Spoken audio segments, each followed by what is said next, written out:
একুশে টেলিভিশনের ২৫ বছর পূর্তি উপলক্ষে নেত্রকোনায় রজত জয়ন্তী উৎসব উদযাপন করা হয়েছে। সোমবার দুপুরে নেত্রকোনা সদর উপজেলার কুমরি এলাকায় জেলা সরকারি শিশু পরিবারের হলরুমে কেক কেটে আনুষ্ঠানিকভাবে অনুষ্ঠান উদ্বোধন করেন একুশে টেলিভিশনের জেলা প্রতিনিধি মনোরঞ্জন সরকার এবং জেলা প্রশাসক বনানী বিশ্বাস।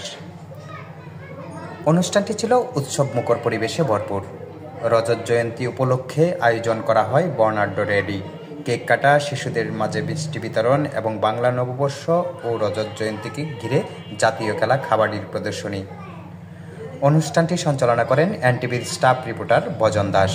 এতে উপস্থিত ছিলেন জেলা প্রশাসক বনানী বিশ্বাস, জেলা সরকারি শিশু পরিবারের পরিচালক তারেক হোসেন, জেলা সমাজসেবা কার্যালয়ের সহকারী পরিচালক হারুনুর রশিদ সহ জেলার ইলেকট্রনিক্স ও প্রিন্ট মিডিয়ার সাংবাদিকবৃন্দ।